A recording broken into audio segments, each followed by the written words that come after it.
a dar inicio a este taller que hemos denominado Resiliencia, cómo ayudar a nuestros hijos a gestionar la frustración.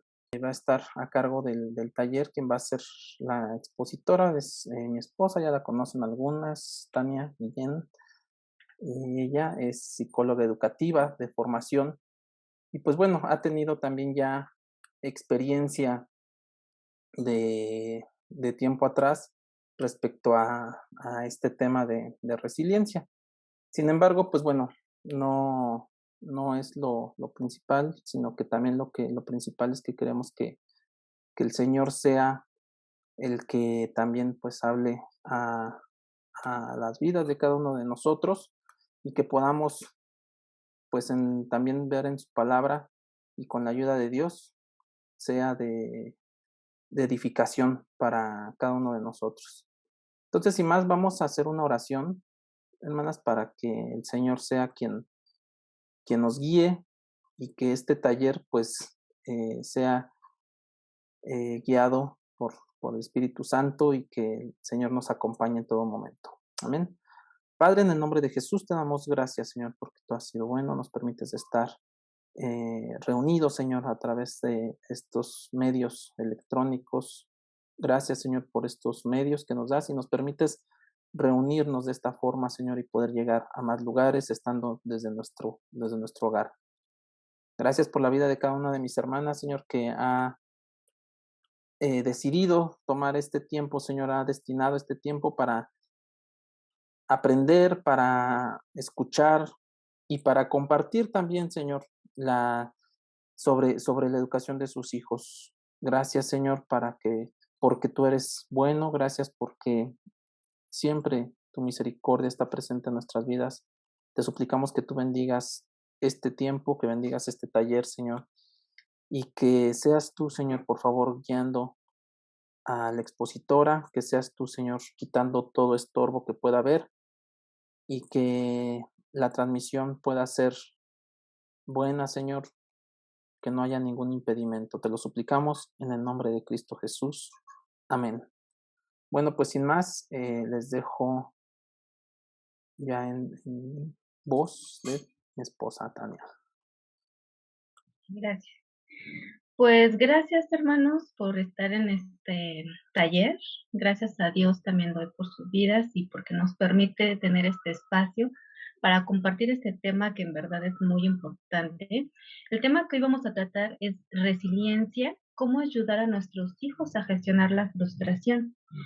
Y ¿qué vamos a ver? Bueno, pues vamos a ver primeramente qué es resiliencia, porque seguramente es un concepto que quizá no conozcamos, y vamos a ver de qué se trata la resiliencia y sus bondades. También vamos a ver que no solamente nos va a ayudar a gestionar la frustración de nuestros hijos, sino también a través de la resiliencia podemos gestionar otras situaciones como la autonomía, como las habilidades sociales, como resolución de problemas que tienen que ver con la conducta. Y por supuesto que vamos a ver también estrategias para promover eh, pues todos estos aspectos, ¿no? Cómo yo puedo procesar eh, estas situaciones de frustración con mi hijo, cómo yo le puedo enseñar a manejar, a gestionar estas situaciones. Y bueno, como les decía, otras habilidades que también vamos a ver, le vamos a dar estrategias. Y finalmente, yo creo que es la más importante. Vamos a ver la resiliencia como herramienta para que nuestros hijos perseveren en el Evangelio. Yo creo que esa es la razón primordial de este taller. Ahora, me gustaría, por favor, que un hermano me ayudara a leer Isaías 41:10. ¿Quién nos puede ayudar? Es nuestro versículo base de este taller. Muy buenas noches, perdón por la tardanza. Gracias.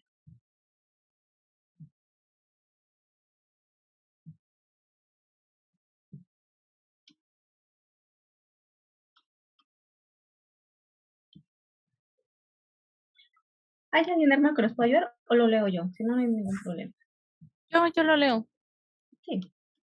No temas porque yo estoy contigo. No desmayes, porque yo soy tu Dios que te esfuerzo. Siempre te ayudaré, siempre te sustentaré con la diestra de mi justicia. Así es. Entonces, vamos a continuar con el concepto. Ahora sí, ¿qué es resiliencia? Bien, la resiliencia es la capacidad que tenemos los seres humanos para enfrentar, para sobreponernos y ser transformados por experiencias de adversidad. Este es el concepto de resiliencia. Y bueno, no sé si ustedes hayan conocido a personas, seguro que han conocido personas que ante una tragedia, ante una adversidad, se sobreponen de una manera increíble que tú piensas y dices, ay, ¿cómo puedo soportar esto? ¿Cómo para lo que a mí pudo haber sido muy grave, lo sobrelleva esta persona? Bueno, pues ese es el término de resiliencia. Eso es una habilidad que esa persona o alguno de nosotros la ha adquirido de una manera natural. Y este término de resiliencia es un término que empezó a emplearse en la física. Empezaba para expresar la cualidad de un material eh, o de ciertos materiales que resisten a los impactos, a la presión, a los golpes y vuelven a tomar su forma original. De ahí sacaron este término más o menos alrededor de los años 60, un poquito más de medio siglo.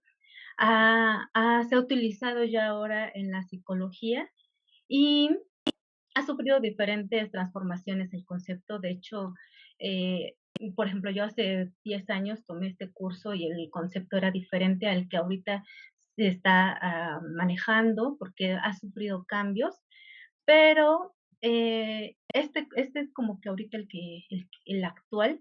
Y vamos a hablar también de Boris. Este es un personaje, es un neurólogo, de hecho todavía vive, tiene alrededor de 90 años, y este personaje se le llama el padre de la resiliencia porque fue el que como lo divulgó entre la psicología. Entonces, Boris es un neurólogo francés, aparte es psiquiatra y también es psicoanalista.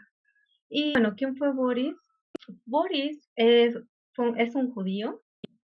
eh, a los 6 años, fíjense, su historia de él, pues es también una historia complicada porque entre los 6 y 7 años, él vivió en la Segunda Guerra Mundial. Entonces, él fue desplazado, fue quitado de sus padres. Sus padres no sobrevivieron al campo de concentración nazi, pero él se escabulló, se escapó. Entonces, por 2 años estuvo huyendo, ¿no? Y entonces, 2 años más tarde, pues ya lo adopta una tía que pues vive con él y él empieza a ver que pues la situación que vivió fue traumática y que al final se repuso. De ahí empieza a estudiar psiquiatría. Entonces, pues es algo muy complicado que pues de niñito, pues de 6, 7 años escasos, supo que pues ya no iba a ver a sus padres, supo que se los llevaron y que los mataron. Entonces, es algo muy, muy traumático y por este evento él se hace psiquiatra y más tarde pues ya divulga el concepto como tal de resiliencia. Pues, tenemos que entender qué es la adversidad y su proceso. Lo primero que debemos saber es que tras una adversidad es algo que Dios nos permite pues para aprender y para crecer, ¿no? A veces decimos, ¿por qué a mí? O porque finalmente Dios lo permite, pero tenemos que darle trascendencia y tenemos que entregárselo al Señor porque no hay de otra. Entonces, ante esa adversidad, tenemos que enfocarlo y tenemos que darle sentido a esa adversidad. Tenemos que confiar en que el Señor lo permite y que al final, pues, tiene un propósito. Entonces, tenemos que darle perspectiva y una perspectiva positiva, porque si también nos quedamos en el espacio de, ay, no, es que no, yo no puedo, ¿por qué a mí? Y demás, nos quedamos en esa parte, en esa etapa. Entonces tenemos que darle sentido a esta adversidad, tenemos que encontrar el propósito, el Señor nos tiene que mostrar el propósito de esa adversidad. Y finalmente, asumir que esta adversidad que estamos pasando es temporal, que no se va a quedar, que no va a permanecer. Es algo que debemos de pasar y que el Señor es el que nos va a ayudar a superarlo, para que al final podamos recuperarnos y no solo recuperarnos, sino reorganizarnos. O sea, nos tiene que transformar esa adversidad, esa experiencia de adversidad al final nos transforma. Entonces, tenemos que entender, ¿no? Este proceso de la adversidad. Y así podemos saber que hay personas que son más resilientes que otras y estas personas logran un mayor equilibrio emocional frente a situaciones de estrés, frente a adversidades, pueden soportar mejor la presión. Y no significa que sean invulnerables, no significa que no sientan. O sea, sí, sí lo pueden sentir como todos. Sin embargo, gracias a la resiliencia, podemos podemos superar esas adversidades y sacar ventaja o provecho de ellas. Pero siempre y cuando entendamos que tiene un propósito, entendamos que el Señor lo permitió, entendamos que Él nos va a ayudar a salir de eso y al final que vamos a aprender. Yo les aseguro que después de un hecho traumático, después de una experiencia, tenemos algo que dar, tenemos algo que compartir. Y eso es la resiliencia. No me quedé en ese espacio, en esa etapa de adversidad, sino la superé, me sobrepuse y al final tomo esa experiencia como, como una enseñanza. Boris decía algo muy famoso, una frase muy famosa. Él decía, el dolor es inevitable, el sufrimiento es opcional. Entonces, de ahí viene, ¿no? No, podemos sentir dolor, podemos sentir frustración, podemos preguntarnos por qué a mí me pasa, pero finalmente tenemos que proyectarlo hacia el Señor y encontrarle el sentido y el Señor es el que nos va a dar su sentido y el Señor es el que nos va a ayudar a salir como leíamos en Isaías 41 y de Él viene toda la fuerza que podamos tener. Ahora, me gustaría también que viéramos un video para entender más sobre qué es la resiliencia. Este video incluso se lo podemos poner a nuestros pequeñitos, si les vamos a hablar de resiliencia. Podemos ponerles este video. Está en Disney y así se llama. Les voy a poner Brincando. por aquí la liga. Si no lo pudieron ver por aquí,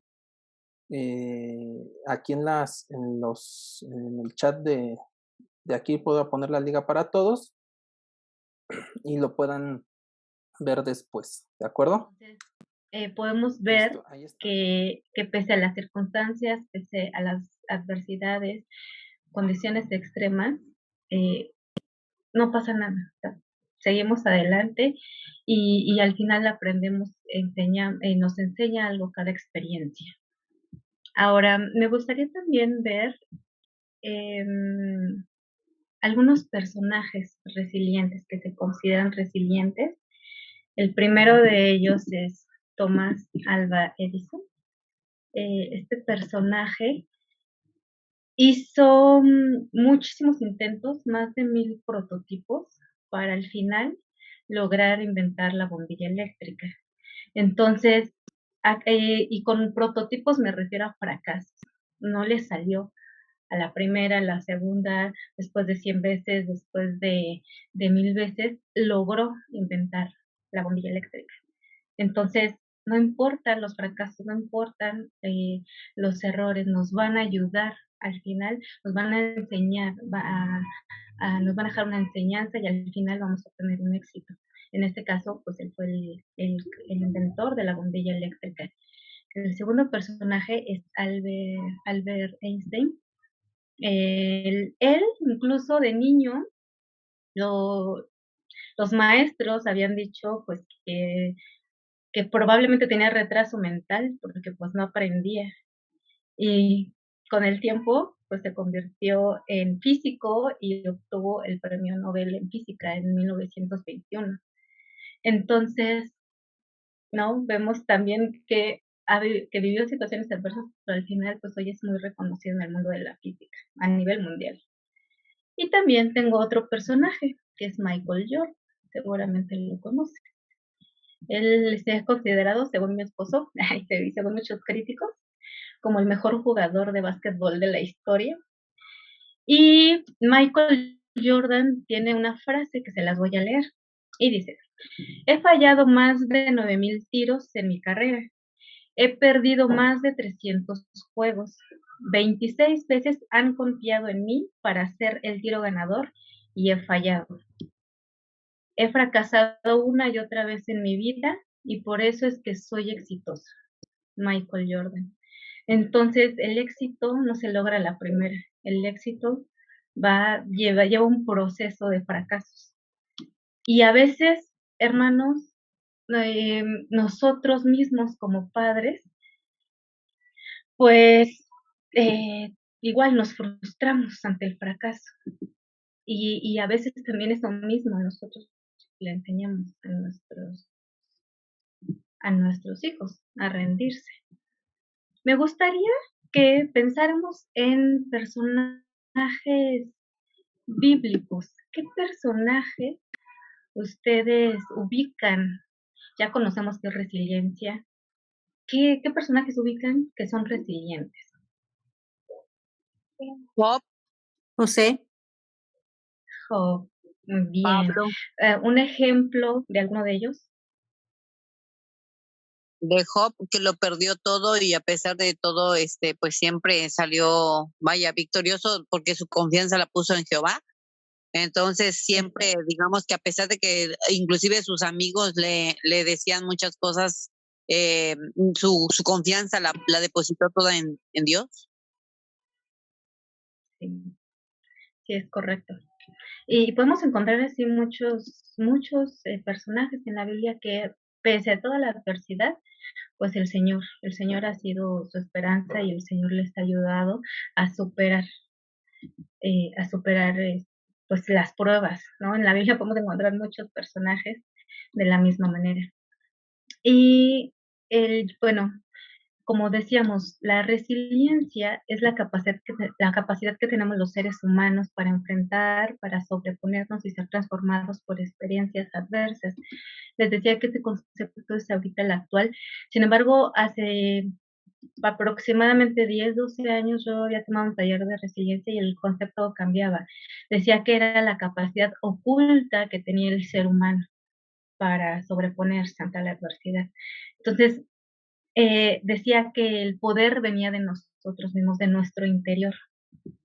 Y la realidad es que hoy en día, hace algunas semanas tomé otro taller para ver, ¿no? Ahora qué era lo actual. Y es esto ahora. Ahora lo que decían en ese taller es que tenemos que encontrar una fuerza sobrenatural que, que por sí mismos a veces no podemos lograr todo, pero cuando tenemos ese poder supremo, ¿no?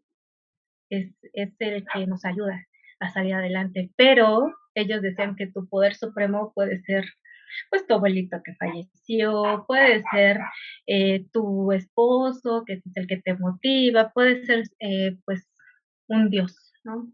El Dios que tú quieras, ese va a ser tu motor. Entonces, yo les comento esto porque a raíz de este nuevo cambio de concepto, en donde antes era del poder dentro de ti mismo, ahora ya lo que están diciendo es, hay un poder supremo, hay un poder, pero definitivamente con muchos no se atreven a decir, es Dios, es el único Dios verdadero.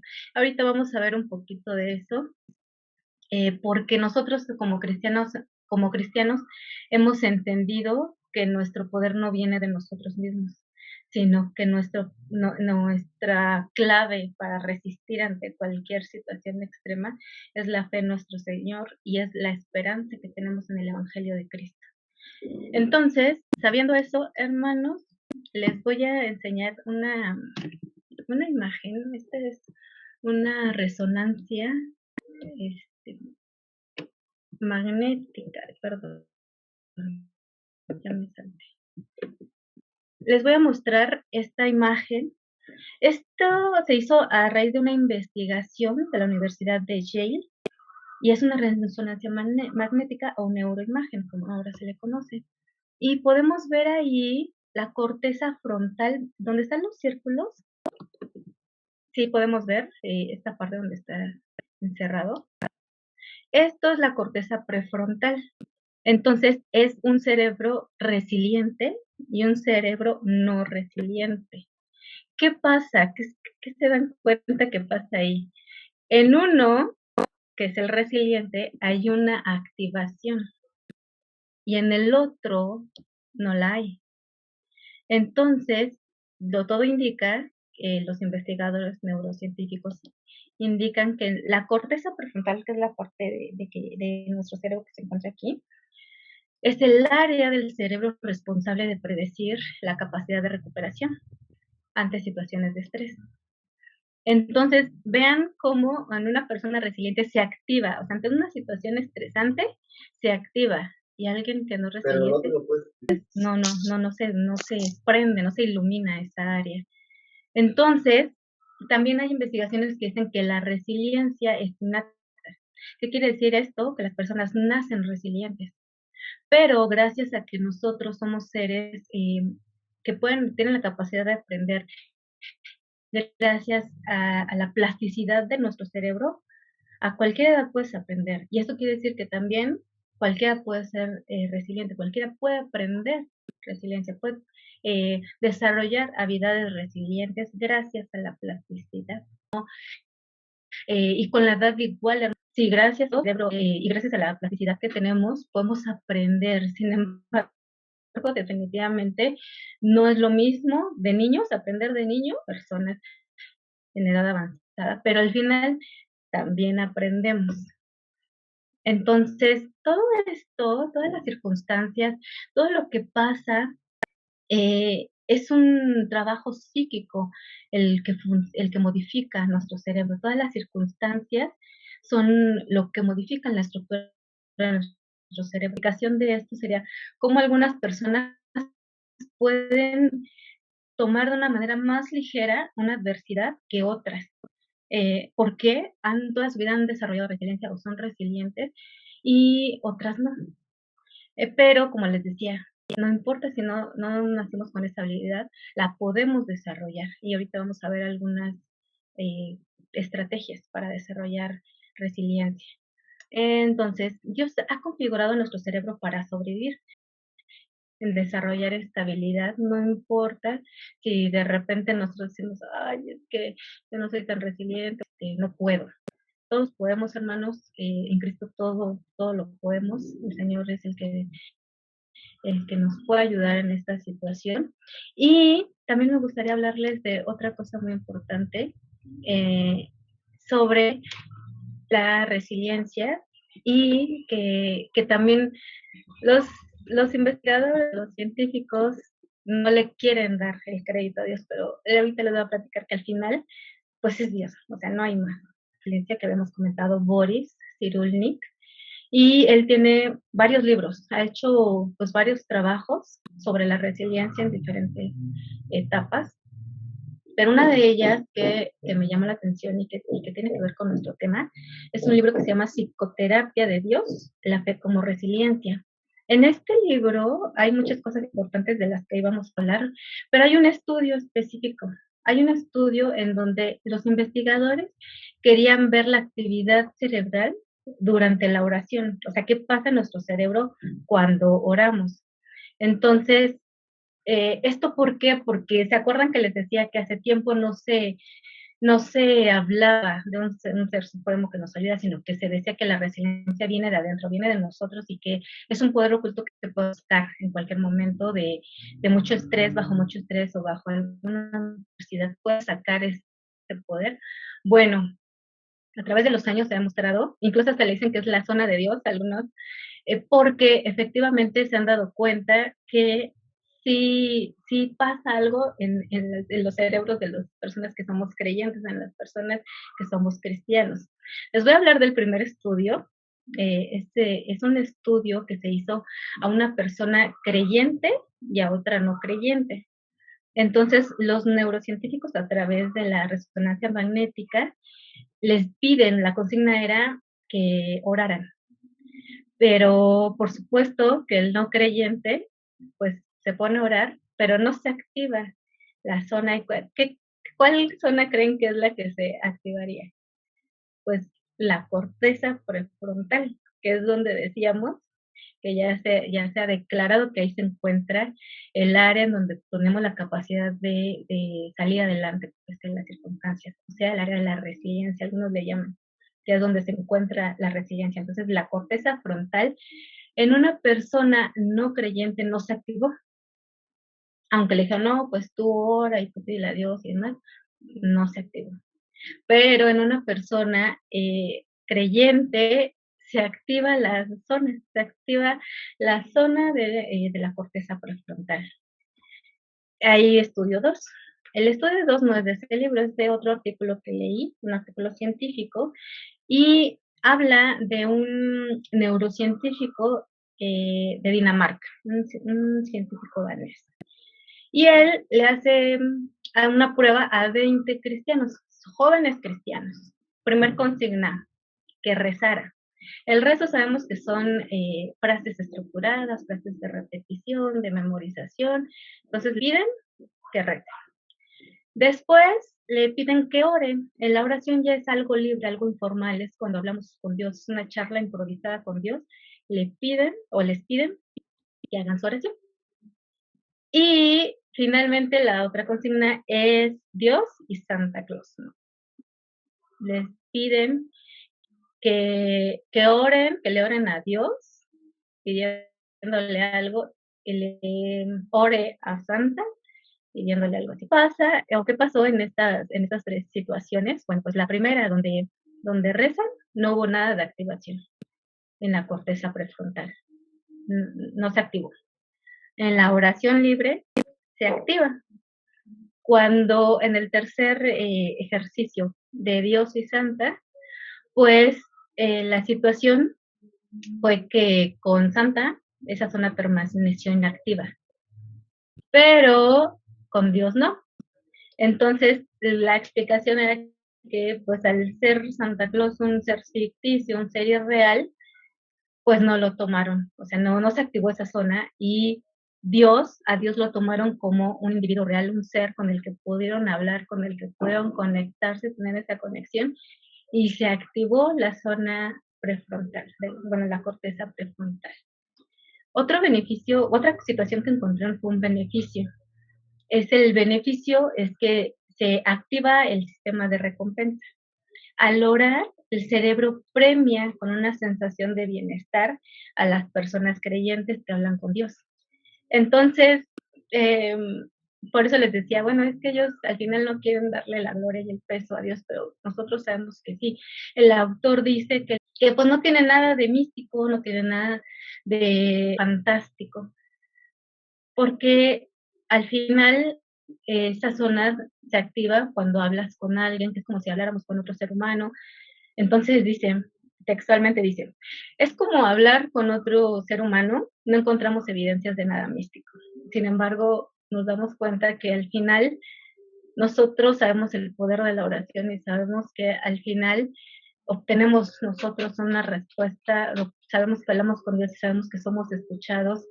Entonces es algo que ellos no pueden entender, que no se les ha sido revelado, pero finalmente hay estudios científicos que dicen, sí hay cambio, sí pasa algo en nuestro cerebro cuando oramos, sí pasa algo cuando creemos en Dios, sí, o sea, sí hay una transformación incluso en nuestro cerebro, en la parte prefrontal, porque hacemos esta activación.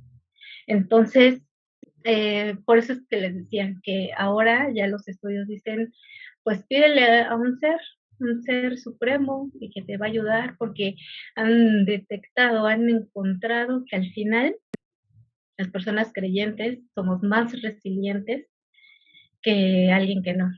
Y esto es gracias a que desarrollamos la resiliencia. Imagínense, hermanos, ustedes sin saberlo, o sea, seguramente la mayoría de los cristianos, y no es que todos somos resilientes, porque al final hemos entendido que nuestro poder no viene de nosotros mismos, que o sea, la victoria no es de nosotros mismos, sino es Dios el que nos ayuda. Entonces nosotros tenemos un gran diferenciador y nuestro diferenciador es Dios, no lo que ellos no tienen, nosotros tenemos a Dios. Y por eso es que al final Boris, este neurocientífico, dice que que la fe es tomada como resiliencia y que hay beneficios en la religión, bueno, le llaman la religión. Y me gustaría leerles también citándolo, qué es lo que él dice. Él cita que los beneficios de la religión son indiscutibles y apreciables. La fe es un factor de resiliencia porque tiene un efecto protector, nos ayuda a retomar la vida después de una tragedia y aparte es un valioso factor de salud mental por todo esto que les explicaba, de todas las funciones que hace nuestro cerebro al orar, al tener la conexión con Dios. Entonces dice que el acceso a Dios es una forma universal de regular las emociones porque nos ayuda a apaciguar en la parte emocional, nos ayuda a desaparecer la angustia, nos hace tener mayor autoestima y nos ayuda a tener vínculos con nuestros seres queridos. Y finalmente dice, se puede sentir la maravilla del ser. Entonces, un, un científico lo afirma y dice, sí, efectivamente, a través de la fe podemos ser resilientes. Las personas creyentes tienen todos estos beneficios o tenemos todas estas bondades de la resiliencia, sin saber que sea resiliencia, porque seguramente es un término que casi no escuchamos. Pero finalmente, hermanos, les puedo compartir que hay estudios y seguramente ahorita ustedes al escucharme han dicho, sí, o sea, somos resilientes y no por nosotros mismos, sino por Dios. Él es el que nos ha ayudado a salir de la adversidad, es el que nos ha dado la fortaleza, Él es el que ha peleado nuestras batallas, o sea, sabemos que la tierra está ganada y es esa esperanza de que lo que pasamos es algo temporal, no permanente. Entonces, definitivamente, pues tenemos un gran diferenciador en nuestra vida y ese es Dios. Bueno, pues primero les estaba hablando a ustedes como papás, sin embargo, como papás también tenemos que ver algo muy importante.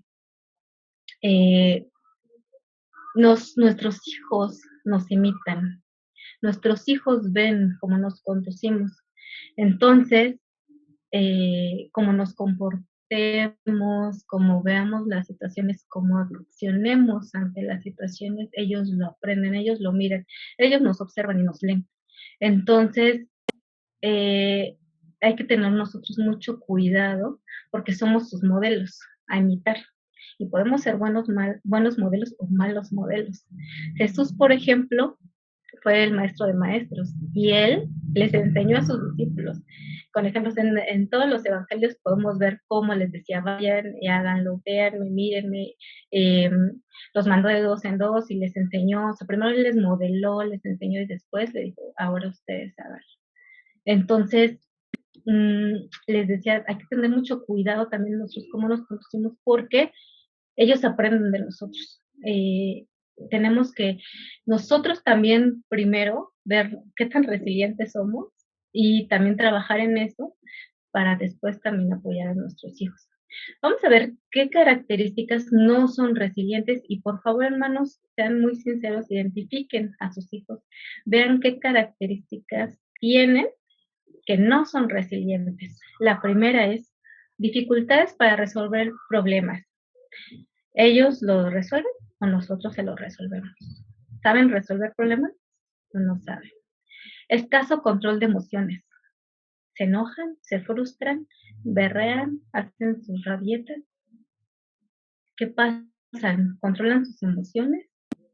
Carencia de habilidades sociales. Estos temas estos temas los vamos a tocar más adelante, pero sabe él conducirse, sabe él socializar adecuadamente con personas de su misma edad, con adultos, tiene problemas al relacionarse, poca capacidad de cumplir sus objetivos. En a veces ellos quieren hacer una actividad, quieren entrar a un curso, tienen algún hobby, pero a veces solo se queda en la emoción. Es decir, entran en unas clases, un mes, 2 meses, lo dejan, no terminan, no cumplen con los objetivos, dejan a media las cosas. Esa es la poca capacidad de cumplir sus objetivos. Actitud negativa es no, nada me sale bien, es que no voy a poder, o sea, antes de intentarlo, ya tienen una actitud negativa, poca empatía. Yo veo por mis beneficios y no veo por los de los demás, no me pongo en el lugar de los demás, no me preocupo por el que los demás estén bien o como me gustaría a mí estar, que ellos estén.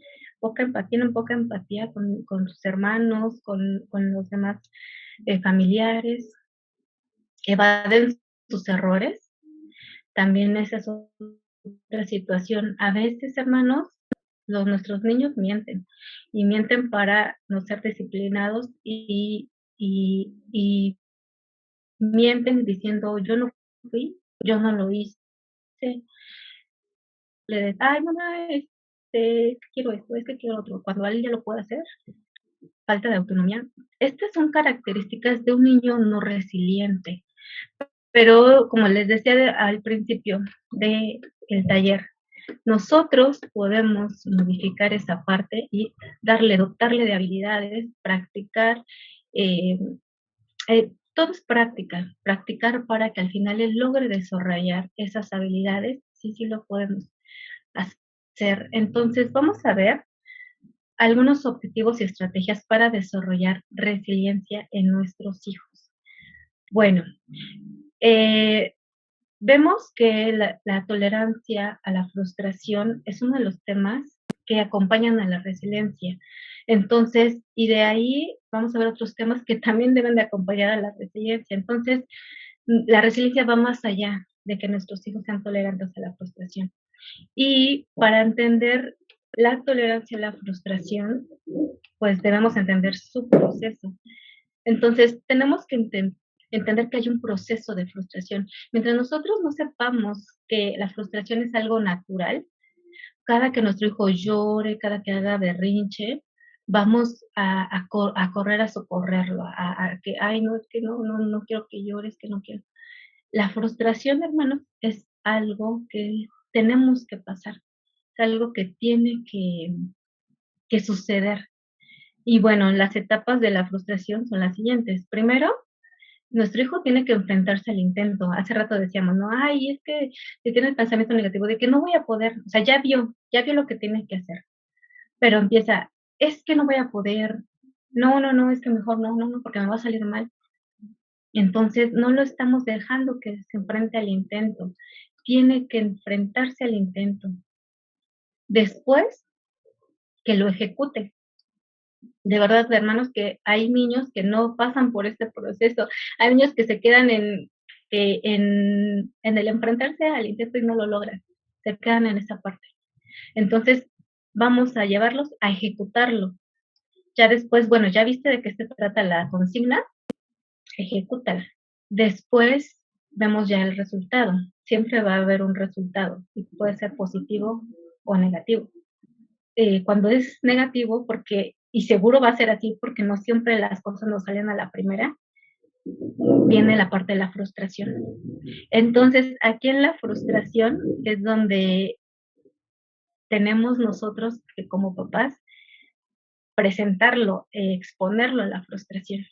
Tiene que pasar por la frustración, tiene que llorar, tiene que sentirse triste, tiene que frustrarse. Pero, y le vamos a dar su tiempo para que pase todo esto. Que puede ser llorando, haciendo berrinches, poniéndose triste, y después lo tenemos que impulsar a que lo vuelva a intentar.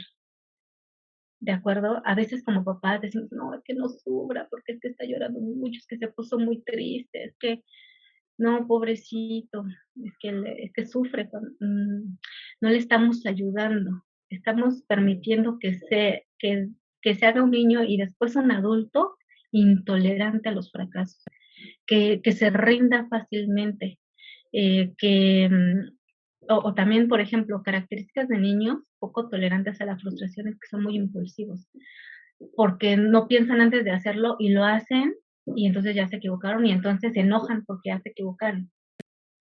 Son niños y jóvenes y adultos también llegamos a ser, queremos satisfacción inmediata. En esta época, en esta etapa de la vida, Nuestros niños en general son así, quieren todo ya, ahora, no quieren esperar, quieren la satisfacción inmediata.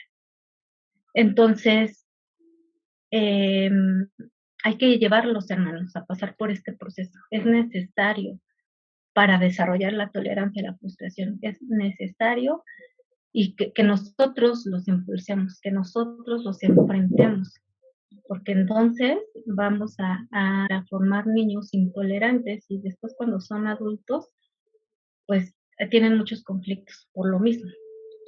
Ahora, la clave aquí es no ceder ante sus rabietas, porque la rabieta o el berrinche refuerza que logre lo que quiere. Por ejemplo, si tú le estás diciendo, haz esto, pero él se pone a llorar, o lo hace, pero no tiene el resultado positivo, y se frustra, y llora y demás, y yo, ay, no, bueno, sí, pero bueno, perdón, y yo le estoy diciendo, no, hazlo.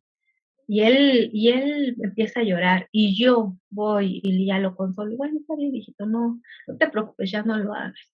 No le estoy ayudando, es no ceder ante sus rabietas. Yo lo dejo que llore, espero a que se tranquilice, hablamos, pero no me quedo ahí, lo vuelvo a impulsar a que lo intente.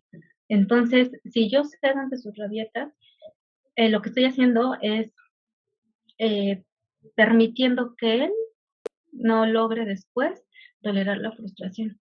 Que se quede en eso, en que, ay, bueno, pues yo lloro y ya con eso ya conseguí. Entonces, no le estamos ayudando a autorregularse, no le estamos enseñando a eso. Y bueno, papás, como les decía al inicio, también nosotros en este taller ustedes vayan mirando cómo ustedes reaccionan, porque generalmente como papás decimos, no quiero cometer los mismos errores que mi papá. Y a veces decimos, no, es que yo viví eso, entonces yo no quiero. Y tenemos que pedirle a Dios sabiduría para ver hasta dónde sí y hasta dónde no, hasta dónde sí estamos siendo demasiado estrictos y hasta dónde estamos siendo muy suaves. Eso solo el Señor nos los puede mostrar, nos los puede enseñar y tenemos que pedirle sabiduría para ver hasta dónde estoy traumando a mi hijo, por decirlo de alguna manera, o hasta dónde estoy siendo muy permisiva y estoy desarrollando un carácter inadecuado en mi hijo. Y finalmente, pues tenemos que enseñarle que la frustración no está mal. Ya vimos algunos ejemplos de personajes y en la Biblia también, en los que el fracaso ha sido parte de llegar al éxito. Entonces, decirles que al final el fracaso es parte de la vida, pero aparte también nos enseña, nos deja un aprendizaje. Tenemos que convertir la frustración en aprendizaje. Tenemos que enseñarles a ellos que es parte de la vida y que el fracaso es parte de la vida. Ahora, el punto 2, ayudar a que logren resolver problemas. Nosotros, como papás, y más sobre todo cuando son chiquitos, decimos, ay, no, es que está muy chiquito, mejor yo se lo resuelvo. Y por eso es importante también conocer las etapas de desarrollo de nuestros hijos, porque a veces no sabemos hasta dónde ella lo puede lograr solo, hasta dónde yo tengo que ayudarle, y a veces mamás más sobreprotectoras, mejor yo lo hago por él. Entonces, les voy a hablar un poquito de las etapas de desarrollo así rapidísimo. Entonces, los niños de 4 años aproximadamente todavía son muy autocentrados. ¿Qué es esto?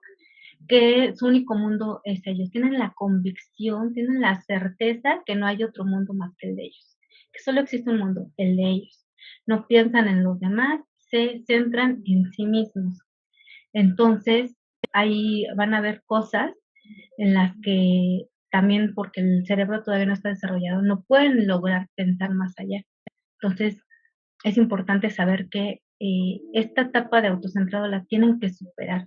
A los 4 años está bien que no quieran compartir, está bien bueno, no es que esté bien, sino que es típico de la etapa que no quieran compartir, que solamente piensen en ellos mismos, que todo sea para ellos, que no quieran socializar, que están centrados en ellos mismos. Y es parte de la etapa, pero no tenemos que quedarnos en eso. Aunque no quiera hacerlo, lo tenemos que impulsar a que haga. ¿sale? Aunque todavía no lo entienda, aunque todavía no esté en el proceso cognitivo de entender lo que hace o que le pedimos que haga está bien, lo tenemos que impulsar a que lo haga. Después de los 5 años, empieza ya a tener una empatía, es decir, si lo llevas por el proceso correcto, va a descentrarse, va a empezar a partir de los 5 años a tener empatía, va a empezar ya a pensar en los demás, a ponerse en lugar de los demás. Pero un rasgo aquí muy importante es que todavía no puede manipular la información mentalmente, porque el cerebro todavía no está desarrollado para esta habilidad y no puede hacer tareas variadas como 2 o 3, por ejemplo, una nada más, porque hay algo que se llama amnesia infantil temprana, en donde el niño se le olvida. No sé, papás han tenido una experiencia de que a su niño de 5 o 6 años le dicen, no, bueno, mira, saca la basura, después vienes por tus cosas, las guardas, las llevas a tu cuarto, y se quedan en una o en 2 indicaciones a lo mucho, y tú dices, pero ¿qué pasó? Si te dije que hicieras esto, es parte de la etapa. No le podemos exigir al niño más de lo que él puede hacer o que tiene la capacidad de hacer. Puede hacer una indicación a la vez solamente por esta situación de la amnesia infantil que tiene. Su cerebro no tiene la capacidad todavía de pensar en varias cosas a la vez, ni por supuesto de procesar mentalmente, si es que mi mamá me dijo que primero me tengo que lavar los dientes, después tengo que ponerme la pijama, después tengo que arreglar mis cosas para el día siguiente, no lo va a poder hacer a esta etapa. Entonces tenemos que enseñarle una cosa a la vez. Después de los 7 años, perdón, antes del periodo de los 5 a los 7 años, ya el cerebro ya logra un desarrollo más avanzado, puede llegar a desarrollarse hasta el 95% de su totalidad. Entonces, aquí ya el hipocampo, que es el encargado de la memoria, de la producción de tareas, que nos ayuda a regular los estados emocionales, ya está más desarrollado. Todavía no está al 100%, pero ya lo está más. Aquí es donde ya podemos nosotros poder ponerle 2 o 3 tareas, ya puede memorizar, ya puede autorregularse, ya puede trabajar más con la parte de la memoria y ya puede organizar el tiempo y el espacio, o sea, ya sabe qué es lo que tiene que hacer una tarea después de otra. Después de los 8 a los 12 años, más o menos, viene una poda neuronal junto con el crecimiento, viene una poda neuronal en el hipocampo. Entonces, aquí, hermanos, es lo importante del tema. De los 7 a los 12 años es cuando tienes tú que ejercer más presión, digámoslo así, para que tu hijo aprenda todo lo que ahorita vamos a ver, ¿sale? Por eso primero quise como ver cómo funciona el cerebro en la etapa de acuerdo a la que se encuentran tus hijos, pero de los 7 a los 12 años es cuando tú tienes que ser más consistente en todo lo que le enseñas, porque es la etapa primordial de la enseñanza. Es aquí donde el niño empieza ya a guardar toda la información en el cerebro y también cosas que no se reafirmen, cosas que estén por ahí sueltas, las va a olvidar gracias a la poda neuronal. Entonces, todo lo que tú quieras enseñarle en esta etapa, tienes que ser consistente, para que lo aprenda y lo aprenda bien y lo aprenda para siempre prácticamente. Es así como aprendemos muchas cosas o muchos hábitos que tenemos desde toda la vida y que no los podemos dejar de hacer. Es gracias a esto. Ahora, ya después de los 12 años ya tiene una naturaleza formativa. ¿Y qué es esto? Pues ya está estructurado y ya es consistente en muchos de los hábitos, sean buenos o sean malos. ¿Que podemos cambiar? Sí, sí podemos cambiar, pero nos va a costar más trabajo. Ya a esta edad, ya todo el pensamiento abstracto ya está desarrollado, el pensamiento científico, analítico, o sea, ya prácticamente su cerebro está al 98%, casi 99% de desarrollo, entonces él ya piensa, ya puede pensar por sí solo, ya puede razonar, ya te puede empezar a cuestionar, ya se desarrolla una personalidad individual y ya quieres saber la razón de lo que por qué le estás pidiendo tal o cual cosa. Entonces, este proceso de desarrollo, hermanos, es como una plastilina. Entre menos ¿cómo se diría? Entre más joven esté nuestro hijo, la plastilina es más suavecita y es más fácil de moldear. Pero entre más la dejemos así, y se va a empezar a endurecer y va a ser más difícil de moldear. Entonces, lo recomendable es que desde chiquititos empecemos a trabajar con ellos cuando son todavía muy receptivos a los aprendizajes. Entonces, ahora sí me gustaría entrar ya explicando un poquito todo el desarrollo cognitivo de los niños en sus etapas. Vamos a ver ya los puntos y las estrategias para que desarrollen resiliencia. Entonces, el punto 2 es ayudar a que logren resolver problemas. Tenemos que orillarlos, ayudarles a pensar, no pensar por ellos, ayudarles, dándole tácticas. No diciéndole, no, mira, así lo resuelves. No, a ver, pero tú qué harías, a ver, pero ¿cómo le harías? Explorar, que exploren, que aunque tú veas que se van a equivocar y que no es el caminito correcto, pues déjalo que explore, que lo ejecuten. Ya viste que está mal, no le quites esa parte, que lo ejecute, que se equivoque, que fracase finalmente. Y después, cuando fracase, bueno, que hicimos mal. Piensa, a ver, ¿cómo lo podríamos lograr al final para tener éxito en eso? Tenemos que enseñarles a resolver problemas, de verdad, hermanos, también por la vida, conozco también chicos que de verdad se inmovilizan ante una situación, no logran resolver un problema, esperan que les demos la respuesta. Hay que ayudarles a pensar, a explorar, a ejecutar, fracasar, para que al final lo logren. Y promover su autonomía. Ahora, decíamos de las etapas del niño, ¿no? ¿Qué responsabilidades le vamos a dar a una chiquita de 4 años que recoja sus juguetes? No se los recojo yo no lo hago por ella, que ella me ayude a recoger sus juguetes. A un niño de 11 años, a lo mejor ya que lave los trastes. Tenemos también que ver qué responsabilidades le vamos a asignar, pero tomando en cuenta su etapa de desarrollo, su edad. Entonces, en todo esto, hermanos, ustedes lo orientan, pero al final él debe lograr resolverlo. No debemos de darle todo hecho o hacerlo por él. Pasa que a veces decimos, no, sí, mejor yo lo hago porque es más rápido, porque me voy a tardar menos, porque no, si le enseño a comer o si le enseño a lavarse los dientes, no, pues es que luego no me entiende y luego me tardo más.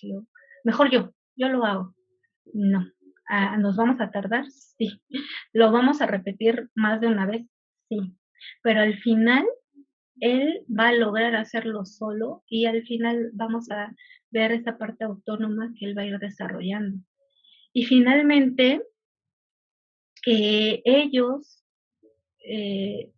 cuando tengan un fracaso o cuando más bien, cuando algo que no hacían antes, que no lograban antes, lo logran, pero a lo mejor no lo logran al 100%, valora el esfuerzo. No digas, ay, no, pues sí mejoraste, pero no, otra vez te quedó mal. No, está mal. No, ese esfuerzo que hizo, esa mejora, valórala, valora ese esfuerzo y no ves el resultado. Después lo va a lograr. Sí, después de varios intentos lo va a lograr, sí, seguramente. Pero motívalo valorando el esfuerzo. Poco a poquito él lo va a hacer. Fíjense que hace tiempo con algunas maestras me decían, ay, no, es que este niño no. Ok, pero ya avanzó, ¿no? Ya viste que sí, pero pues es que no logra como los demás. Entiende su proceso. Va a llevar un proceso, no quieras que ya lo dé al 100%, es poco a poco. Bueno, es que ya hace la tarea, sí, ya me trae la tarea, pero ay, no, es que mucho está mal. Valora ese esfuerzo. Algo que no hacía y que ahora lo hace, aunque esté mal, valóralo.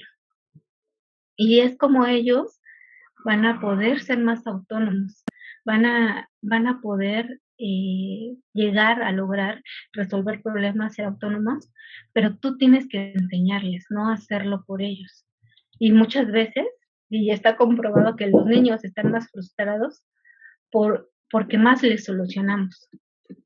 Cuando más les solucionamos, más frustrados están. Entonces, para que mejor les enseñemos y no lo hagamos por ellos. Vamos a ver lo siguiente, desarrollar hábitos saludables. alimentación, sueño y ejercicio. Pareciera trillado, hermanos, pareciera que es lo que se va a hacer, pero sí hay un proceso, sí hay un beneficio al cuidar todos estos aspectos. Si cuidamos la alimentación, una alimentación equilibrada, esta alimentación equilibrada o sana nos va a ayudar a que el cerebro tenga nutrientes, pues, por supuesto que aporta. Cuidamos las horas de sueño. A veces en los chicos no vemos eso, decimos, ay, bueno, todavía no tiene sueño, hasta que él quiera que se vaya a dormir. Es importante cuidar sus horas de sueño, que el niño duerma a una hora adecuada y que duerma bien, porque de esto va a depender la regeneración de sus neuronas y va a depender el crecimiento de su cuerpo. A veces no lo vemos así, pero hay un proceso en el sueño restaurador. Entonces hay que obligarlo incluso a que duerma, no hasta que él quiera, sino nosotros vamos a tomar un tiempo considerable. Hay teorías de que niños de 10, 12 horas, pero bueno, más bien tú ve viendo a tu hijo el tiempo adecuado de descanso o si ya a lo mejor tu pediatra dijo ya cuánto tiempo tiene que dormir, está bien, pero cuídale el sueño. Y finalmente el ejercicio, el ejercitar el cuerpo para el aprendizaje va a evitar la oxidación de las neuronas y pueda facilitar o va a facilitar también la conexión, esto para el aprendizaje. Entonces, son más receptivos a través del ejercicio, a aprender cosas nuevas, porque por medio del ejercicio, pues evitamos que se oxiden nuestras neuronas, ¿no? Y les damos la oportunidad a que se conecten. Entonces, cuidamos estos 3 puntos y va a ser un factor muy importante, bien, que esté listo para cualquier aprendizaje. Y también me gusta hablarles de las habilidades sociales. ¿Por qué fomentar? ¿Para qué nos sirven las habilidades sociales? Pues el día de hoy, hermanos, la inteligencia no basta, inteligentes, tienen que ser hábiles socialmente. Como hemos conocido, bueno, hace poco yo me enteré de una chica que muy inteligente, buen trabajo consiguió después de que terminó la carrera, pero al final no aguantó la presión, no aguantó el estrés, no aguantó el fracaso y ahorita pues ya no lo está, ya, o sea, desconozco la razón por la que no está trabajando, pues ya no está trabajando en ese lugar. Y a veces, hermanos, como les digo, no basta la inteligencia, hay que desarrollar otras habilidades, hay que ser resilientes ante varias circunstancias que nos va a exigir la vida. Y bueno, para fomentar habilidades tenemos que enseñarles buenos modales. Esto es básico, hermanos. El por favor y gracias, el saludar, buenos días, me voy, me despido.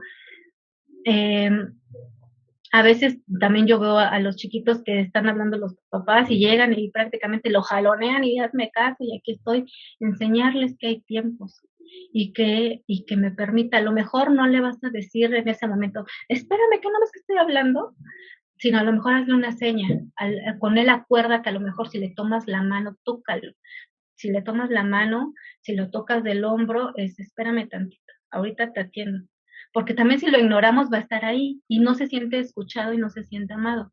¿Qué puedo hacer? Tócale la mano, tócale el hombro y enséñale en casita. Cuando yo haga esto es porque sí te estoy escuchando, te estoy mirando, pero espérame tantito. Eso también es muy importante, no interrumpir, ¿no? Cuando están hablando, porque también pasa ya que adultos estás hablando y llega y interrumpes, ¿no? Es cortés. Vamos a también enseñarles a pedir permiso para hacer o tocar algo. Esto también es muy, muy, muy importante, hermanos. Hoy en día, hasta evitarnos situaciones como accidentes o como reparar cosas, ¿no? Porque dejamos a los niños libres, no les ponemos límites y no les enseñamos que las cosas no son suyas y que tienen que pedir permiso para tocar, para agarrar o hacer algo. Tenemos que enseñarles que, más porque son chiquitos, por esta autocentración que les decía, que nada más mi mundo existe y yo soy aquí el que necesita todo y el principal de la historia y del mundo, yo soy lo principal, más en esta etapa, porque piensan que todo les pertenece y no. Hay que ponerles límites y decirle, no, eso no es tuyo, no lo puedes tocar, pide permiso si lo quieres tocar y si te lo pueden prestar. Eso también es muy importante porque también de adultos a veces seguimos creyendo y creciendo con que todo nos pertenece y que todo lo podemos hacer y no. Hay límites y hay que pedir permiso para hacer cualquier cosa que no sea de nosotros. También otra cosa que sucede es que los niños no se disculpan. Si atropellan a alguien, si le pisan, si le pegan, si lo ofenden, no se disculpan. Hay que enseñarles a disculparse. Es parte de los buenos modales. Y vamos a establecer normas y límites, que un poquito ya hablábamos. Hay que establecerlos en ese aspecto para que los niños sepan que hay algo donde yo no puedo pasar. Y el buen carácter. Hay un taller de primero carácter, hermanos, que yo se los recomiendo mucho, más y sobre todo en esta etapa de desarrollo de los 7 a los 12 años, donde los niños aprenden el buen carácter. ¿Qué son? Es como sinónimo de valores, ¿no? Lo que conocemos. Ser confiable, ser veraz, ser obediente, perseverante, responsable, tenaz. Por ejemplo, ahorita les voy a mostrar un poco de la parte de la tenacidad, en donde esto nos va a ayudar para la resiliencia. Pero la tenacidad también es parte de la resiliencia. ¿Y qué es la tenacidad? De acuerdo a primero carácter, es proponerme lograr las metas que se me asignan en el tiempo designado, no obstante las dificultades. Entonces, de acuerdo a este carácter, hay que también enseñarles a nuestros hijos a ser tenaces, a que logren sus metas, no importan las circunstancias, las dificultades, que logren terminar algo, que logren concluir algo. Y el salmón real es un ejemplo de un pez que puede llegar incluso a morir en el intento por regresar al río, que puede incluso hasta 6 meses lleva sin comer, sabe, su objetivo es llegar al río y ahí tener descendencia y después morir. Entonces, que lleva toda una travesía, por eso se considera que representa muy bien la tenacidad, porque no importan las dificultades, las adversidades, si ven ahí, va río arriba, tiene que saltar y llegar, va contracorriente, entonces tiene muchas cualidades que lo hacen ser tenaces. Otro punto muy importante que tenemos que enseñar a nuestros hijos es enseñar a amar a Dios. La infancia es un periodo hipersensible a Dios. Boris,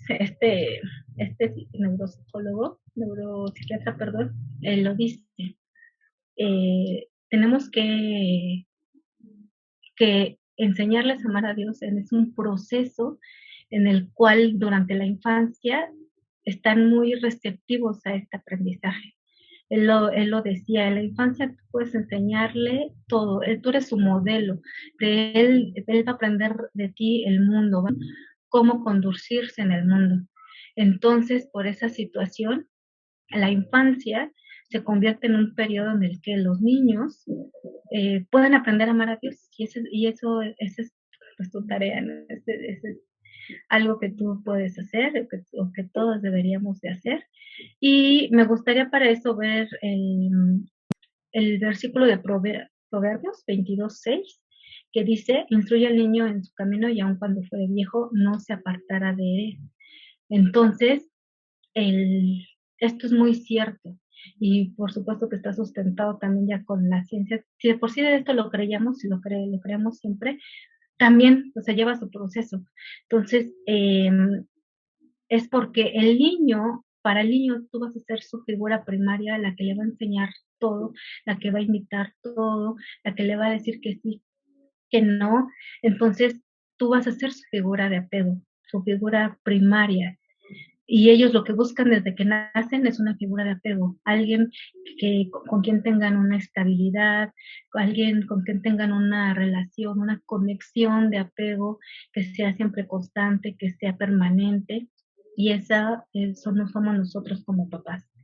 Entonces, a través de esta relación de apego, pues los niños van a amar lo que tú amas, van a adoptar lo que tú creas, y gracias también a que Dios permite que los chicos en esta etapa crean todo, ellos van a creer todo lo que tú les digas. Y si tú les hablas de un Dios y tú les hablas del Dios que conocemos, él así lo va a creer. Entonces, Boris decía que las neuronas están más receptivas a este tipo de aprendizaje, que es la espiritualidad. Es donde ellos son más sensibles a conocer a Dios y lo podemos ver, ¿no? Cuando son los chiquitos que están alabando, que están aplaudiendo, que también oran, de niñitos, 3 a 5, 6 años, pueden repetir los cantos, pueden repetir las oraciones, pueden repetir las alabanzas como imitación, sin entender todavía, porque como les decía, todavía el cerebro no está capacitado para eso, pero lo imitan y lo hacen, y vemos que lo hacen y están ahí orando y están aplaudiendo y están alabando, pero sin una conciencia. Después que pasan, después de los 6 u 8 años, ya el cerebro ya está más maduro. Aquí también es cuando nosotros debemos de aprovechar esta etapa donde el cerebro ya puede convertir en real estos hechos que antes lo hacían como imitación. Ya puede conocer a Dios a través de estas, darle sentido a eso que hacía antes. Antes oraba, antes alababa, pero ahora ya lo hago real. Y esto es a través de nosotros, ¿no? Nosotros somos los que le tenemos que presentar a Dios y de esa forma Él lo va a hacer real en su vida, Él lo va a vivir y va a creer, va a tener la certeza de que Dios es real, que Dios existe, de que lo vive a través de todos estos actos que nosotros hacemos los domingos en casa con devocionales, lectura de la Biblia, todas estas cosas, estas prácticas que nosotros hacemos y que al mismo tiempo se las modelamos y se las enseñamos, el niño si crece con todo esto va a crecer conociendo a un Dios que después se le va a revelar. Pero para esto, papás, nosotros tenemos que trabajar arduo en esta parte de enseñarle a amar a Dios para que en algún momento tenga un encuentro con Él real. Lo que puede empezar por una imitación, después se puede convertir su Dios. Y para eso, pero bueno, aquí hay una situación, como yo le estoy enseñando a amar a Dios. Si con mis actitudes, porque de verdad no bastan las palabras, a veces le ponemos, ay, sí, mira qué padre, estoy orando, pero mi cara está así como que, ay, no, ya de flojera, y no quiero, y tengo que transcribir la Biblia, y ay, no lo tengo que hacer. O sea, las palabras tienen que estar más cargadas de afecto, que Él te vea, que lo disfrutas, que veas que te vea que es un placer, es un deleite, la forma en cómo tú vives a Dios, Él va a crecer con eso, porque también hay teorías en las que dicen que las personas aprenden a amar una tradición, un país, una cultura a través de los padres y es la forma en cómo se los enseñaron. Yo, por ejemplo, recuerdo una situación con mi abuelo, es una persona que quise mucho, pero por ejemplo, a él le gustaban mucho las películas de Pedro Infante, él ponía canciones de Pedro Infante todo el tiempo, películas y demás, pero era algo que yo veía cómo se apasionaba, disfrutaba, cantaba, y hoy en día es algo que yo también digo, sí, Pedro Infante me gusta. Entonces es un ejemplo de esto que puede trascender para con Dios. Enséñales a tus hijos a amar, pero que tu amor sea de una manera apacible, que sea una manera genuina. Él va a amar lo que tú amas. Él también va a querer eso que tú quieres. No, tenemos mucha influencia sobre nuestros hijos y como decíamos en la infancia primaria, en la primera infancia, para que esto se convierta ya como en un hábito. Y Boris decía que el niño toma como propio al Dios de aquellos a quienes se apega. Amará a Dios como ha aprendido a amar.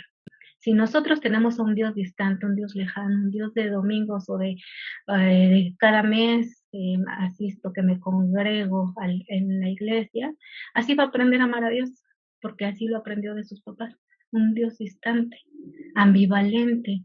Si de repente, sí, con fervor yo alabo a Dios, pero de repente, no, Dios no cumplió mi capricho, no, yo ya no quiero nada con Dios. Así va a aprender a amar a Dios. Pero un niño con un apego seguro, en donde fue instruido adecuadamente con unos padres que amaban a Dios y que de esa manera se lo enseñaron a amar a Dios, es muy probable que el niño va a aprender a amar a Dios de esa misma manera. Va a seguir con ese amor a Dios, va a aprender a amar a Dios así. Después, él va a tomar sus decisiones. ¿sale? Porque también eso pasa, toma sus decisiones, pero siempre va a haber en su memoria, su recuerdo, ese Dios que me enseñaron mis padres. ¿Y para qué? Para que en algún momento esos jóvenes puedan también, como dice en Éxodo 15:2, en donde decía Moisés, Jehová es mi fortaleza y mi cántico, y ha sido mi salvación. Este es mi Dios y lo alabaré. Dios de mi Padre y lo enalteceré. Entonces, para que en algún momento no sea solamente el Dios de mis padres, sino que también sea mi Dios. Y la resiliencia como herramienta para que nuestros hijos perseveren en el Evangelio. Entonces, ya vimos todas estas características de la resiliencia, por ejemplo, todas las características que ya vimos y estrategias para la resiliencia, pero ¿para qué quiero un hijo resiliente? Esa es mi pregunta. ¿Para qué yo quiero un hijo resiliente? ¿Para qué quiero un hijo que sea tolerante a la frustración, que sea autónomo, que sea bien educado, bien portado, que sea saludable? ¿De qué me sirve? Bueno, en Mateo 24:13 dice, mas el que persevera hasta el fin, este será salvo. Si nuestros hijos no son resilientes, y en eso tiene que ver la fe, como ya lo habíamos visto, se van a quedar en el camino, no van a llegar a la meta que es Cristo. Por eso necesitamos hijos resilientes que se comprometan en llegar a su meta, que es alcanzar al Señor e irnos con Él, ¿no? Entonces, esa es la razón principal del por qué yo tendría que crear un hijo resiliente y por qué tendría que enseñarle resiliencia a mi hijo desde ahorita. Para que al final, pues él pueda encontrarse con su Señor, igual que nosotros. ¿De acuerdo? Entonces, pues me gustaría terminar con una cita de Lewis, el autor de los libros de Narnia, que dice, las dificultades a menudo preparan a la gente común para un destino extraordinario. Vamos a hacer esta actividad. Voy a tomar una liga y la voy a poner en mi dedo pulgar y hasta el dedo pequeñito por encima, y voy a cuidar que esté después de los nudillos, más hacia el brazo que hacia los dedos. De tal manera, no sé si se alcance a notar, pero tiene que quedar así, no tiene que quedar sobre los nudillos ni más allá. Tiene que quedar por encima de los nudillos. Tiene que ir en el dedo pulgar. Otra vez, la tengo la liga, la pongo en el dedo pulgar y me voy al pequeñín. Pero la liga tiene que quedar por encima de los nudillos. Ahora, ¿qué vamos a hacer ya con esto? Bueno, les voy a pedir que se quiten la liga. No utilicen otra mano.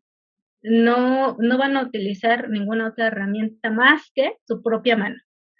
Por favor, busquen las estrategias, busquen las técnicas que ustedes crean correctas para quitarse la liga sin utilizar ningún otro objeto, ninguna otra herramienta más que esta. Esta es una actividad con la que cerramos nuestro taller, que representa muy bien estos obstáculos que podemos tener en la vida y que de alguna manera tenemos que ver nosotros de qué manera, de qué estrategias usar para solucionarlo, para resolverlo, y que sí, efectivamente, nos va a llevar por situaciones de estrés, ¿cómo le hago?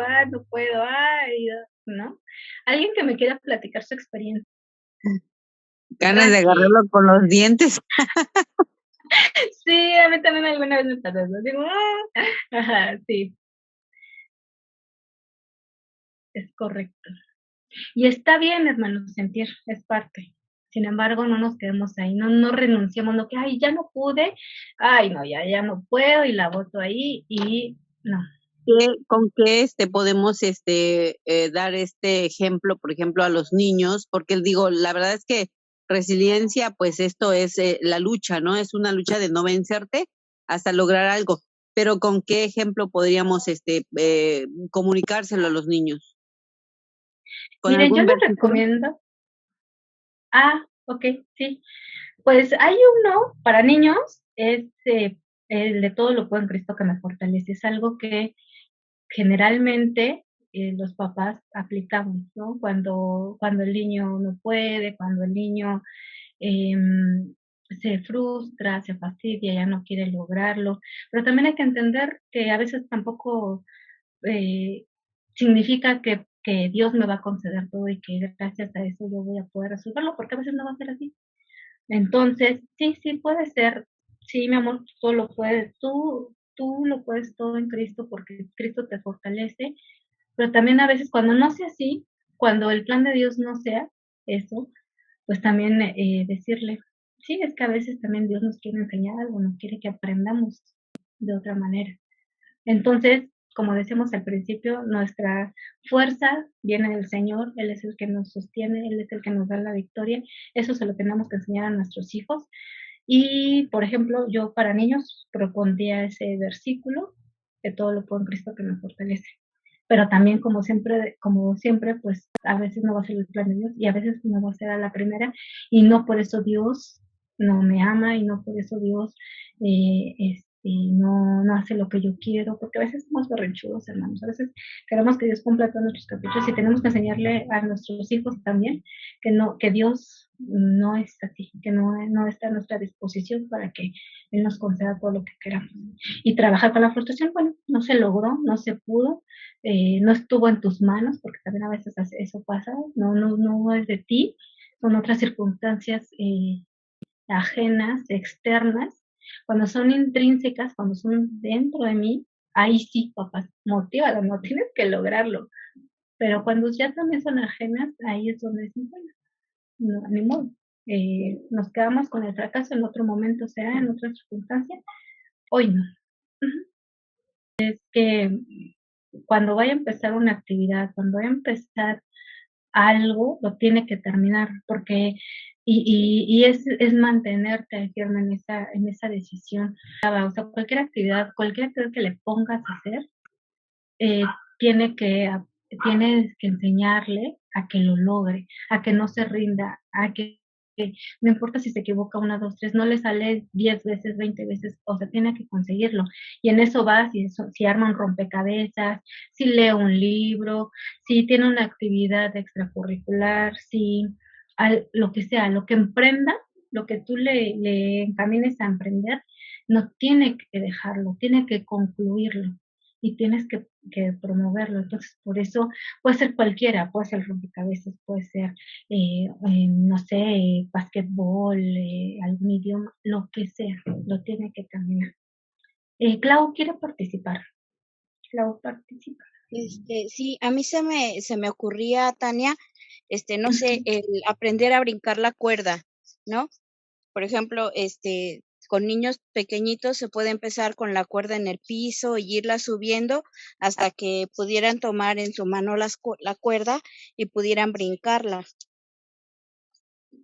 Exacto, con algún nivel de dificultad. Sí, hay papás, pues pidámosle sabiduría al Señor para ver qué actividad podemos ponerle a nuestros chicos para hacerlos más resilientes, pero es que saben que eso es como vivirlo día a día, es diario, diario le va a presentar una dificultad, diario va a querer evadir la responsabilidad, diario no va a querer enfrentarse a la frustración porque va a pensar que no puede. Eso es como del diario, como del día a día, que no se rinda, no lo dejes rendirse, promueve que lo haga, aunque fracase.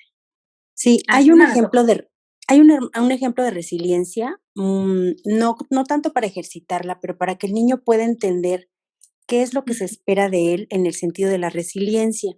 Es un ejemplo en donde se pone una esponjita de esas como cuadraditas con la que bañan a los bebés, Ajá. y entonces esa esponja, bien impregnada de agua, se presiona. Entonces el niño observa cómo se sale todo el agua, se suelta la esponja y la esponja vuelve a su tamaño y a su forma original.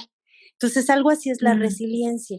Es esa capacidad de que a pesar de la presión que se recibe, ese objeto, en este caso esta persona, vuelve a tomar su estado natural. Aquí este es un ejemplo humano, sin embargo, en términos de lo que hace Dios con nosotros, es cómo estamos en el mundo y a veces es eso que nos impregna si fuésemos una esponja. A veces no es siempre agua normal, agua pura, a veces es agua sucia, a veces es refresco, a veces son líquidos que no son gratos. Y sí nos vamos a restituir, pero a lo mejor no tan limpios, a lo mejor cada vez la esponja se puede ensuciar.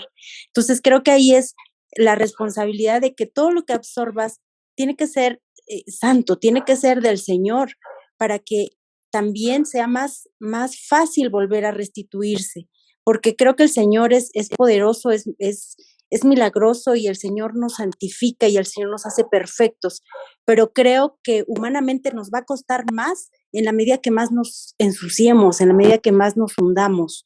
Entonces, esa capacidad de resiliencia es sí del Señor, pero en parte también el alma, en donde es alma mía, así como le decimos, alma mía, alaba al Señor, es alma mía, no te ensucies, alma mía, sigue adelante, alma mía, levántate.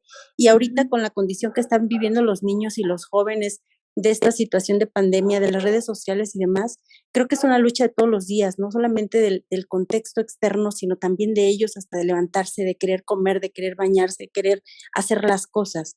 Entonces, en esto va un poco la resiliencia, pero como ejemplo a los niños es la esponjita vuelve a tomar su tamaño normal, su tamaño original, porque recibió una presión, se escurrió el agua, pero vuelve a tomar su tamaño normal. Entonces, ¿cómo es como el Señor te quiere? ¿Qué espera de ti? ¿Y de qué forma vuelves a ser como el Señor te creó? Pero tampoco va a ser solo, porque si bien esta presión puede ser del mundo, del enemigo, de los amigos del mundo, de las influencias del mundo, ¿cómo el Espíritu de Dios nos va a dar esa posibilidad de que al volvernos íntegros una vez más, volver a tomar nuestro tamaño, forma normal, natural que el Señor espera de nosotros, esa forma de santidad, pues va a ser pues en la medida también de lo que nosotros hagamos en nuestra alma, en nuestra propia fuerza, en nuestra mente, para que esto pueda ser también más fácil, porque a veces es esa lucha de el Señor hace, pero tampoco nos obliga, tampoco nos arrastra, tampoco nos jala para quererlo, ¿no? Eso, hermana, gracias. Claro, claro. Gracias, hermana Soco. Pues Ahora sí. Gracias, hermana. Una pregunta, hermana. A veces, mi pequeño se exige mucho que al grado de que cuando no le salen las cosas, pues sí, se frustra mucho, pero yo igual le comento que pues que tiene pues que trabajar en eso, porque igual como lo comenta, los errores los tiene que hacer, pero sí, no sé si va de la mano que se exige mucho él mismo. ¿Cómo le puedo yo explicar más a profundidad cuando él se exige, o sea, él que lo quiere hacer que a la primera le salga las cosas? también. ¿Cuántos años tiene su hijo? Tiene 9 años. 9 años. Muy bien. Sí, definitivamente a veces somos poco tolerantes a la frustración, que este es el caso. ¿Cómo tenemos que trabajar? De la misma manera, hermana. Enseñarle a que esto es parte del proceso. Tenemos que hacerlo enfrentar, pero sobre todo cuando haya el fracaso, o sea, tenemos que alentarlo, porque nuestros niños ahorita con la motivación que les demos de chiquitos, que les digamos, no pasa nada, es parte de la vida, es parte del intento. Sí, puedes llorar, es que también es eso. ¿Saben qué pasa cuando los niños son más intolerantes al fracaso? Porque lloran y ahí vamos, ¿no? No llores, mejor no llores que te lo doy, te lo resuelvo, no. Tiene que llorar, tiene que hacer berrinche, tiene que pasar forzosamente por la frustración para que la puedas operar. Entonces ahí, hermana, sí, yo ya hablé, yo ya te dije que es parte, yo ya te dije que está bien equivocarse, que es parte del éxito equivocarse. Llora, si quieres llorar, que saque sus emociones, porque pasa mucho que como papás nos dicen, no llores, ¿no? Por ejemplo, también ante un duelo, no llores, no llores, no llores, ante algo así doloroso, y no dejamos que los chicos expresen sus emociones, y son niños que se frustran y que ya después de adultos efectivamente no toleran cuando pasa algo que no es grato. Entonces, desde ahorita, hermana, pues estamos a muy buen tiempo. Sígale usted explicando, no hay otra manera más que seguirle diciendo, en algún momento él lo va a entender. Decíamos también por la etapa de desarrollo, ¿no? Ya a lo mejor ahorita de 9 a 13 le va a seguir repitiendo, repitiendo, explicando. Después de los 12 seguro lo va a entender. Pero lo más importante es permítale pasar por la frustración, no se la evite. Que si quiere llorar, que llore, que si quiere ponerse triste también, déjelo que pase por la frustración. Muy bien, hermana, pues muchas gracias. Yo creo que sí, sí es lo que con todo este mensaje, muchas gracias. Sí he notado que sí, a veces sí no, no lo dejo a veces llorar o lo que comentas, sí, sí he evitado un poco eso, que haga ciertas cosas, no, no llores o no, no, no hagas esto, no hagas el otro, Sí, pero sí voy a tomarlo mucho en cuenta.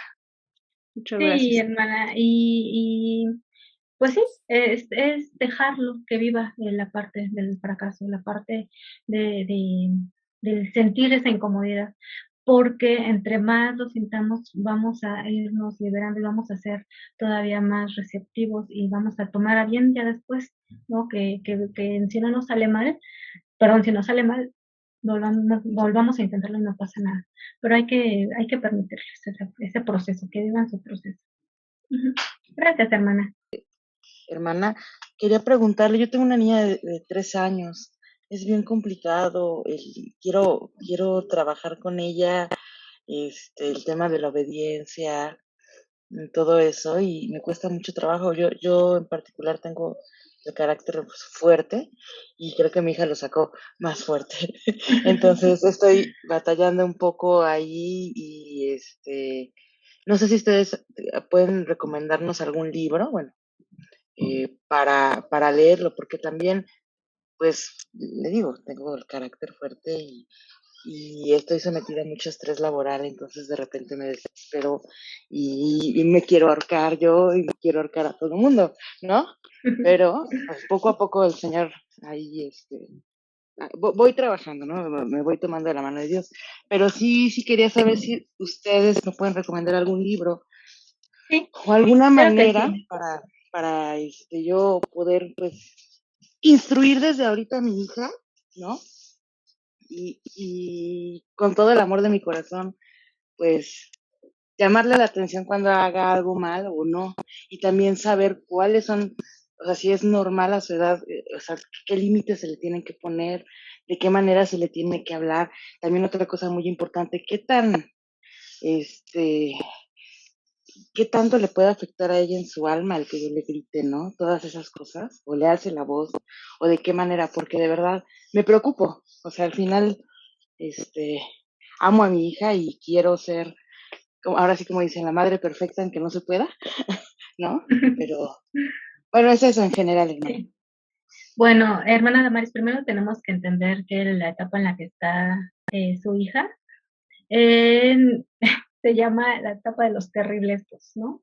En donde son pequeños tiranitos de 2 a 3 años, es una etapa muy complicada en donde, aparte de autocentrados, pues solamente importan ellos y por eso justamente va a querer hacer su voluntad. Entendamos también que la naturaleza del humano o del ser humano es pecaminosa y tenemos una naturaleza caída, entonces está anexando que efectivamente va a querer hacer su voluntad y va a hacer lo posible, lo que tenga que hacer para que se haga lo que ella dice, pues va a tener pues va a entrar en conflicto. ¿Está bien? Ujú. Está muy bueno, la verdad está muy padre, está muy completo, tiene muchos métodos prácticos que se pueden hacer al momento y, o sea, con constancia y todo sí se ven resultados. Esa es la clave, la consistencia, siempre hacer lo mismo, siempre, siempre, tiene que ser predecible todo lo que hagamos con nuestros chicos, que siempre sea lo mismo, que él sepa que es así y que no hay de otra. Ujú. Y Carco. Soy yo. Wow. Yo les recomiendo ese que dice Abby, está muy bueno, y también es de cómo crear un niño de voluntad firme. No Ah, so- ajá, es el que No solo de cómo tratar con niños de voluntad firme, sino con todas las personalidades. Y también de cómo entrenar a un niño. Es Son muy buenos estos 2 libros. Sí, muchas gracias, Pau. Sí. Pues ya tenemos varias opciones, hermanos, para que puedan ustedes conseguirlos, consultarlos, leerlos con sustento bíblico y, por supuesto, de acuerdo a la palabra. Amén. Gracias, hermano. Pues muchas gracias, hermanos, por su disposición, por su tiempo.